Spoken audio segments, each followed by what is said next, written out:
Welcome to another episode of the Global Investors Podcast. I'm your host, Charles Carillo. Today we have Greg Friedman. He has over 25 years of experience in credit and equity investing with a focus on hotels and other commercial real estate assets. Since co-founding Peachtree Group in 2007, Greg has successfully overseen investments exceeding $11 billion in commercial real estate and various other enterprises. Peachtree currently has over 300 corporate employees and over 3,600 hotel-based employees. Previously, Greg served as a senior vice president of business development for Specialty Finance Group, where he originated over $2 billion in credit transactions.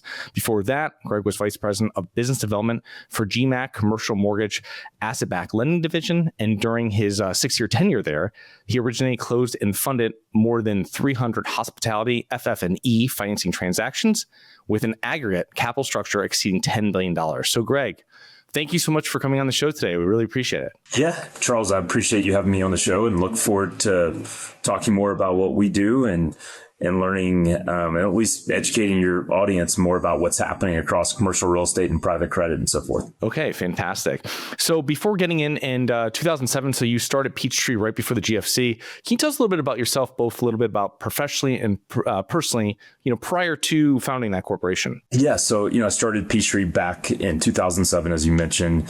It was myself, my two partners, before starting the business, I'd spent, almost a decade in banking, professionally, where I was financing, capitalizing commercial real estate projects, primarily hotel projects across the U.S. And a lot of the hotel properties that we were financing, we were actually syndicating through regional banks, community banks, and so forth. We would hold a piece, on our balance sheet and then syndicate out the balance. But with that said, before that, personally grew up in a family that owned commercial real estate, owned hotels. My family actually had a business that was in the credit space as well, that did a lot of SBA loans. So they had a non-bank SBA license and financed a lot of hotel properties through that license. And so personally grew up around the business, never worked for the family business, and then went to school at Texas. And as I mentioned, was in banking for about a decade before starting Peachtree. So is SBA similar to FHA in the sense that it's like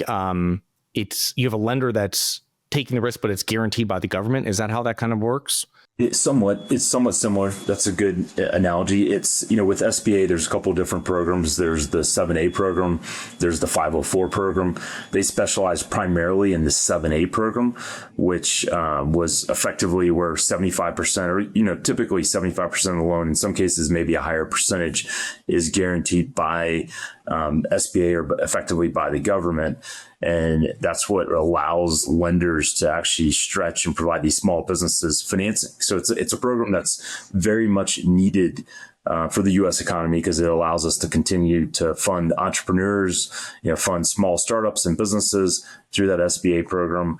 And in a lot of cases, people can fund, the development of a new hotel property, a restaurant, a car wash, and so forth. So it's been a program that's been hugely successful through the years. And it's something that's, the reason I even a little bit more passionate about it right now, just because it's been in the news a little bit more because, obviously with the new administration and DOGE, they're, always looking for things to potentially cut or, to pull back on. But it's a program that we should really lean into, as a country in this period of time where the credit markets are heavily dislocated and there's a lot of small business owners that are at a disadvantage with how, banking has gone over the last 15 years coming out of the great financial crisis. There's less community banks and national or regional banks, and the national banks have proven they don't really want to service the small business owners. So, SBA is a very good supplement to it all. Yeah, no, definitely. And then when we have self-storage investors on the show, that's a big thing that they'll tout whenever and financing comes up is the SBA, because they're actually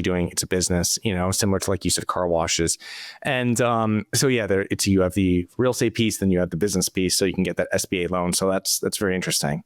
Yeah, no, it's a great program. When you launched Peachtree, it's kind of like turned into, as I see it, into more of like an institutional private equity firm. Kind of what was your initial goal when you guys co-founded that firm? Yeah, so initially when I started the business, we were going to be a small family office where we were going to buy some assets to hold for ourselves, for myself personally, my partners, and for our family members, like my parents, grandparents, and, sister and stepbrothers and so forth. So initially, it was more of us being a small family office to go acquire real estate assets with a focus towards the lodging space or the hotel space. Unfortunately, because we started the business in May of 2007, I say, unfortunately, we started it then, but fortunately we did, because we learned so many lessons quickly as individuals, as an organization, and we quickly pivoted. We pivoted in 2009 and started buying up as we saw all the stress and distress across our portfolio of assets, which ultimately those assets did well. It just became a duration risk game where we had to hold those assets longer because of the impact of the GFC. But simultaneously, there was this huge buying opportunity of buying discounted loans.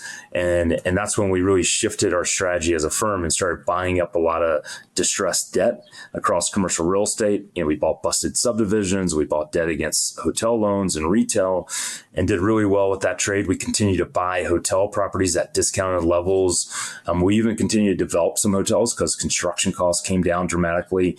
And we woke up in 2012 and realized that the debt markets had normalized or started to normalize. So we no longer could buy loans at discounts. But what we could do is, because the banks really never came back. The banks came back at some level, but they never came back at full capacity on what they were doing pre-Great Financial Crisis. And it left this void in the marketplace for what everyone calls private credit today. But it left really for lenders like us to step in and fill the void left by the banks. And that's what we did back in really 2011, 2012. We started doing direct lending. That's when we launched our private credit strategy of financing commercial real estate assets and hotel assets. And in 2014 is really when we made that pivot, to your point, of being being more of a, institutionally focused firm that's a private equity firm. That's really when we realized we're really in the mispriced risk business, because we had all these different strategies that were focused, taking advantage of, market dislocations or different trends in the marketplace where we could find mispriced risk.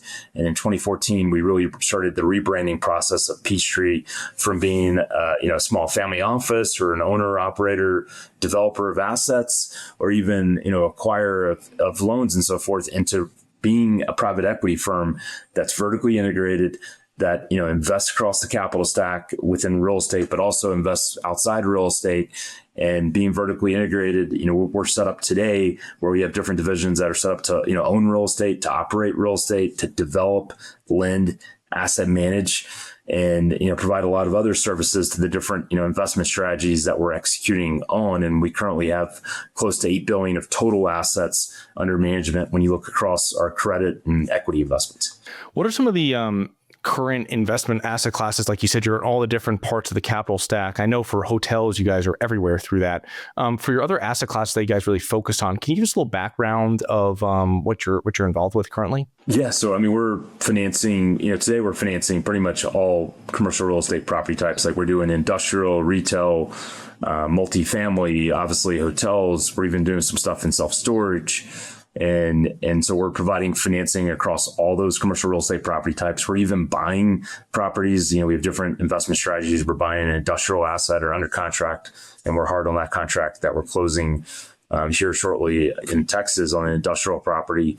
We're also outside of real estate, beyond doing senior debt financing, because a lot of our lending is first mortgage senior debt, financing, if it's a construction loan or a bridge loan, and a bridge loan being a shorter term loan that's 3 to 5 years in term. We're usually the first mortgage lender. We do a lot of acquisition financing and refinancings. But we also are big in the C-PACE lending business. We own a business that we started organically back about 7 years ago now, that does commercial property assessed clean energy lending, and we're one of the largest lenders in that space. So we do we have well over $1 billion of those loans on our balance sheet today, and we'll originate $500 million this year of new C-PACE loans as well. But besides doing stuff across commercial real estate, we also have a media finance business where we actually finance the production of films, which sounds a lot more interesting than what it is. We're not taking on creative risk. We're not worried about, if that film is going to be a home run or not, because we're financing films that are typically the territories where these films are going to be streamed at, in most cases, have been pre-sold at some level. And usually these films have tax incentives, and we're taking those pre-sales along with the unsold territories and those tax incentives as collateral. And that's how we're making our loan, is based on the values components of that. So it's somewhat similar to condo lending, which we do condo lending as well. But that's a space that we're getting bigger in, and we've, financed, we've helped capitalize or finance, close to 24, different films over the last, since starting that business over the last 4 years or so. Yeah, I was seeing that. And I was like, how do you secure your investment? Because everything else you're in is secured, especially obviously senior debt is really secured. So I saw that, and now I see it's because of, if it's already pre-sold, and then also if you have tax incentives, you're really, I guess, minimizing your risk as much as you can with still financing in that industry. That's right. So it's actually, once you understand it, it goes back to our whole strategy of mispriced risk. It is very mispriced risk when people understand what's really happening, because when they hear films, their mind goes to, wow, they're taking on creative risk. They must love going to the theater, or they must love watching TV. And I don't watch a lot of TV. I don't haven't been in the movie theater in years. Can't remember the last time I've been there. But the reason we're in this business is that we found that it's mispriced risk. So there's always risk still associated with it. So I don't want to sound like there's no risk, but there's still risk associated with it, but it's relatively low risk. And we believe we're getting outsized returns on our capital when we're making investments in that space relative to the risk that we're taking. Interesting. So you're a second generation, like, kind of hotel investor. But you guys are doing acquisition, development, you're doing end management, almost 4,000 employees you have there. What do you see as some of the major benefits of hotels versus other, let's just say, real estate asset classes that you could invest into? Yeah. So hotels, they share, there's benefits and there are negatives too. So, and the negatives, I hate to say it, are benefits for groups like us, because it creates the opportunity set. Anytime there's a negative or a headwind, there's a huge opportunity that's created by it. But the hotel business, it reprices daily. So, you do get the benefit, in a thriving economy, the ability to drive rents, because you're repricing daily. You have daily contracts. When the market is slowing down, you have daily contracts. So you feel the pain of any economic uncertainty, like today. Look over the last, since the beginning of this year and even last year, you've seen revenues per available room has really basically, it's been relatively flat. This year, I think it's up like close to a little under 1%. It's feeling the bumps of inflation because operating costs are up. So hotels are becoming a little bit less profitable. They're still very profitable, but that creates an opportunity set, because that's creating the ability to go buy assets, because it's rinse and repeat for us. We've been through multiple cycles, because I've grown up through multiple cycles. If it's, going as a professional, I've been through, the dot-com bust, as well as, and that's, going back to 2001, you went through obviously the great financial crisis, and we've been through the pandemic, and now the credit market dislocation period of time over the last couple of years, and, just high inflation. And we've been able to weather those storms. And so it's really rinse and repeat from a playbook perspective. But that's why we like the hotel business, because it reprices daily. That's why we have a challenge with the business too, because it reprices daily. But with that being said, we are focused on a very narrow segment within hospitality. We're focused on extended stay hotels, limited and select service, compact full service hotels that are premium branded. So these hotels tend to be a little bit more resilient through economic downturns. They tend to be, you can really flex on the operation side. So when things slow down, you're able to cut your operating costs, pretty dramatically compared to some of these, full service hotels that exist, or even these luxury hotels, because when the economy pulls back, those hotels feel the pain a lot more than these limited and select service hotels. But it's that ability to, reprice daily. There's a lot of institutions that like to invest in hotels. You have public REITs, you have sovereign wealth funds that like the business. And another reason I would say that we're more bullish on the hotel business today than some of the other property types that exist is the fact that, there's been no new supply built over the last 5 years. Supply has been really limited across the lodging space because because of COVID, which, was a challenge. Nobody could get projects built since 2020 effectively. I mean, there's been some new hotels built, not a lot. There's a lot of hotels, the CapEx spend has been down, close to half. When you look from 2020 to 2023, it's starting to pick back up and normalize out the CapEx spend, but still down very dramatically. So there's a lot of hotels that need renovations. There's a lack of new supply getting delivered. And when you look over the next decade, demand is expected to outpace inflation. So when you look at total travel spend globally, it's projected to outpace, inflation. And so to me, you got trends that favor travel. It's a place you want to be. You have really no new supply that you have to absorb. So as the economy starts to get footing again, which I expect 2026, 2027 to be better years as the new administration, can fully implement some of the programs it's trying to implement, and there's a little bit more stability to the economy, I think hotels will really thrive due to that lack of supply that we've seen. And you'll probably see outsized growth there compared to some of the other property types that are still going to have to, although, there's limited supply getting built as we speak right now, they still have to absorb what was done. And they're still going to, there's an easier pathway to develop in some of those other product types than there are in the hotel space. There's some limiting factors. Do you have money sitting in the stock market and you're worried about it? Or worse, you have money sitting at the bank, not keeping up with inflation? My name is Charles Carillo, founder and managing partner of Harborside Partners. And since 2006, I've been investing my money and my family's money into income-producing properties. These are real assets, real properties with real addresses that produce real cash flow. At Harborside Partners, we provide passive investors who love real estate with a turnkey investing solution. If you want to put your money to work in real estate but can't find deals, don't have the time to get funding, and the last thing that productive people want to do is manage real estate. We find the deals, we fund the deals, and we manage the tenants, the termites, and the properties. Partner with us at investwithharborside.com. That's investwithharborside.com. Go to investwithharborside.com. If you love real estate, you like the idea of passive income, and believe that income-producing properties will appreciate over time, go to investwithharborside.com. That's investwithharborside.com. What are some of the investment considerations for hospitality investors? I mean, is it really, you have a niche that you're working into, as I saw, which was, I take as an emerging trend you're seeing, which is the extended stay or a budget extended stay, something like this. What would you say, are most important? Is it really choosing the strong brands because you're going to get you're going to get a lower cap on something like that, a higher value on that? Or is it like market selection? Or is it both of these things that are going to lower your risk when getting into the hospitality space? Yeah, hotels, it's interesting because I've seen it so many times, like in my career. I've seen it even on the personal side. Someone from if you're not invested in hotels today, I can't tell someone more than this probably, I can probably tell them this 100 times and they still don't listen to it. But the reality is if you haven't invested in hotels, make sure you pick the right operating partner or pick the right partner before getting into business. Because I've seen so many people get into business and lose money because they think hotels is like any other real estate, property type. And it's really not.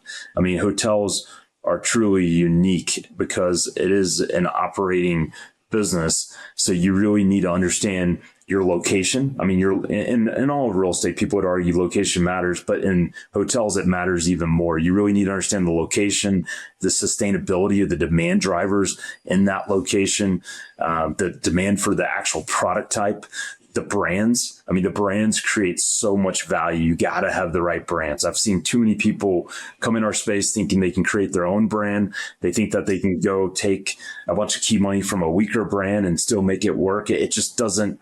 It doesn't work that way. You really got to have the right brands in the right location. You got to be at the right basis. Like if you're at a basis that's just not sustainable based on, what the average daily rates are in that market. So the rental rates that you're able to charge or the average daily rates is what we call it within the hotel space. And when you look at the occupancy levels and so forth, if you're at a basis that's just too high, you're never going to make money. I mean, you're just going to always be handicapped. And and the other component to it is is the quality of the box too. You want to have a box, when I say the box, the actual physical plan of the hotel, you want to have something that's sustainable long-term. So when you buy the asset, you look to sell 5 to 7 years later, people are going to be excited about buying it. And then the last component really is really just, your capital structure. Like I'm a big believer within all of real estate. If you have too much debt too much leverage, if you have debt that's not sustainable long term, it's very hard to, it's hard to sustain through market dislocations and to make money and to make really outsized returns. And I've seen that in a lot of cases too, where groups have way too much leverage on an asset and they over leverage it. The economy softens and they end up losing the asset, or they end up underestimating how the asset's going to perform upon opening. And so that's why having a very clean capital structure, I'm a big believer, is extremely critical when you're investing across all of commercial real estate. I know this isn't your business model, but you brought it up about starting your own brand. What's the business plan behind that? You start your own brand, then you try to sell it to Marriott or Hilton? Is that like what these guys do? You've seen that happen in some cases. I mean, there's been a lot of cases where that's happened. You've seen a lot of brands where they haven't sold to anyone. They build one or two assets and they just don't, they go independent, or, they end up building a bunch and they sell, they end up having to, sell off the assets and somebody else rebrands them to a Marriott or Hilton flag or Intercontinental or Hyatt. We've seen that as well. So it's very expensive to set up the brand and get that infrastructure. I highly don't recommend it unless you're very well funded. And even some of these very well funded groups have ultimately, they may have looked like they had success. They really didn't when you look at returns on what it cost to get to where they were. And they were still forced to go sell to Marriott or Hilton. So, yeah, thank you. There's, so a few minutes back, you're kind of going through your whole portfolio, investment services, everything like that. When you're adding additional asset classes, because, you're focused, you have hospitality, then you have all these other different divisions, let's say. So when you're adding additional asset classes or investment services to your current offerings, I mean, how do you arrive at this? Do you see an opportunity, then you search for an expert to run that division and team, and you kind of like step back if you can't find that? Do you bring someone internally that knows something about that and have them start there? Like, what is the smartest way if you're expanding asset classes that you're offering to investors? Yeah. So when we expand into asset classes, if it's something we don't already, have that knowledge in-house, because in a lot of cases it has been, we've added programs or added strategies like our CPACE program. We have a whole entire team of experts in commercial real estate. And it was easy to, and we have experts in lending, and CPACE is just lending to commercial real estate assets. So we had the team internally, and we brought in, even in that business, we brought in some people from the outside to help us run that business. But typically when we start a strategy, if we don't have the talent in-house, we will bring over, we'll hire a team or maybe even buy a team to help, launch that program. And, we're doing that as we speak right now. We're doing two different things. We're right now buying a business right now in order to bolt on, which we'll be announcing here over the next month or so as that business, as we close that transaction. And then we're starting another business organically where we're hiring a couple of people from the outside, although we have some of that knowledge of how to start that strategy in-house. We're hiring a team of 4 people, we're actually partnering with them, or with 2 of the individuals that we're bringing over to run that business. And so a lot of times we'll bring a operating partner in to run the business on a daily basis, or we'll hire someone that is, effectively the president of that business to run it, that has that knowledge and that experience. And probably a better example, because I'm really talking about things that haven't closed, so it's hard for me to talk about it or haven't happened yet, is our media finance business. We brought in Josh, who runs that business for us. He was our ex-banker, and we had worked on some things together throughout time. He obviously helped bank us. He was in the entertainment space. He understood that space. He understood how film finance worked. And then we brought him in as a operating partner. So he's part owner of our media finance business.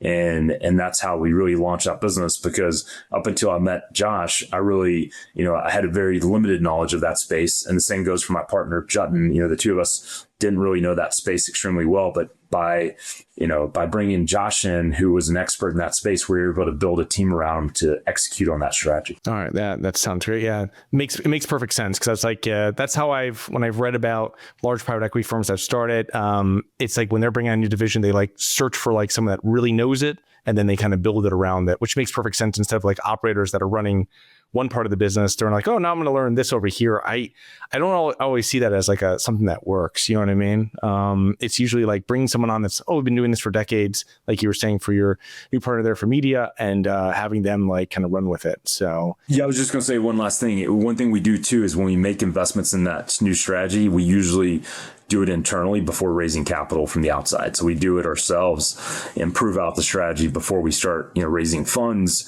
and bringing outside capital. So that's another thing too that is probably a little bit unique, because even though we have the quote unquote experts in that space running that business, we'll fund it ourselves until we're confident we can execute and that the strategy beyond what we've researched and beyond what our operating partner knows in their experience, we're actually seeing it firsthand with our own capital. Yeah, it also makes it a little bit more confidently going out to investors once you already have proof of concept, let's just say, with your own funds. That's right. So kind of as we're wrapping up here, just a couple questions. I mean, as you decades in hospitality, growing up in the business through real estate investing, I mean, how has your relationship with money changed over the years with everything you guys get going on at Peachtree? It's interesting. And I probably will give you an answer that, probably doesn't, it's probably more of a akin answer in the sense that, I do think about this question a lot, and I probably care less about money. When you look at Peachtree as a company, we're obviously a for-profit business, and I get that, but I wake up daily and I do what I do at Peachtree and running the business from a standpoint of wanting to change people's lives in a positive way and have a positive impact.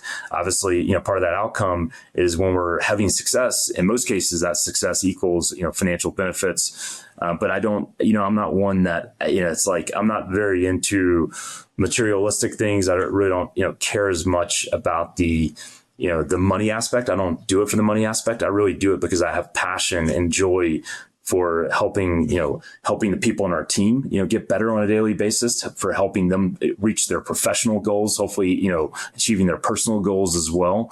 And, ultimately, my relationship with money is, it's just a means of helping to, provide, money, or provide really the currency for me to go, buy food and be able to, live, in general. But it's not something that consumes me.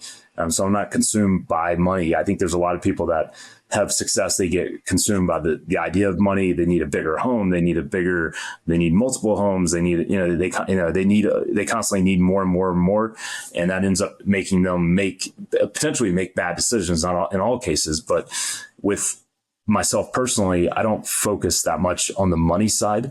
I'm more focused on how do we get better as an organization on a daily basis? How do we continue to bring value to all our stakeholders? If it's investors, if it's team members, or if it's even, bringing a more positive experience at the hotels that we operate to the guests staying there. So I'm more focused on that component than worrying about, money. So I guess, to answer your question, my relationship with money, I've never been, I don't want to say I'm not money motivated. I've always been success motivated. I wanted to have success, but my relationship really hasn't changed, because even at an early age, I didn't do it for the money. When I was like an entrepreneur in high school, I did it more because I loved it and I had a lot of joy associated with being entrepreneurial. Awesome.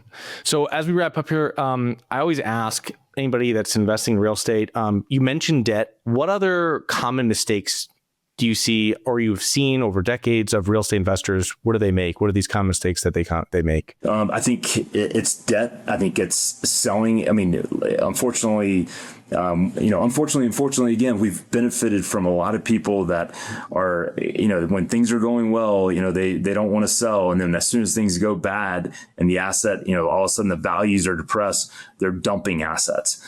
So we've been the beneficiary of that component.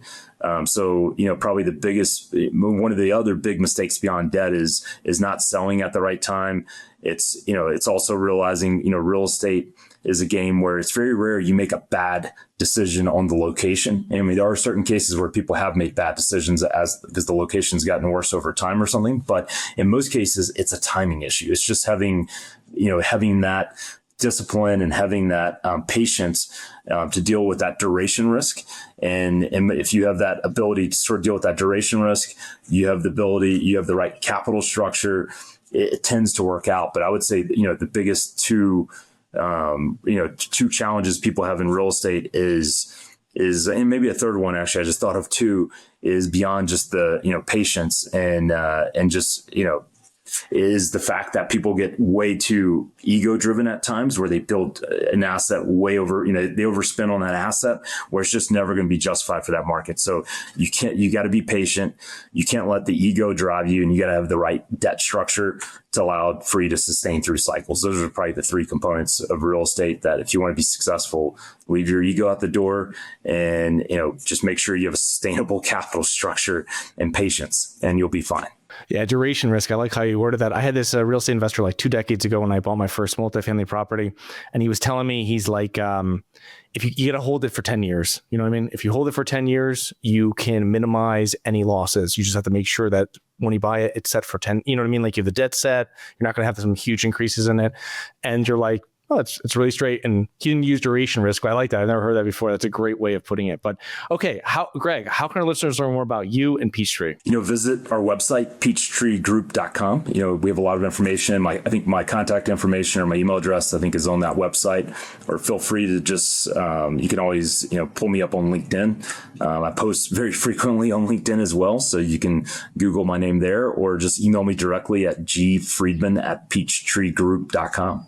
And happy to talk to any of your guests. Great. Well, we will put all those links into the show notes. Thank you so much for coming on today, and looking forward to connecting with you here in the near future. Sounds great. Thank you again, Charles, for having me.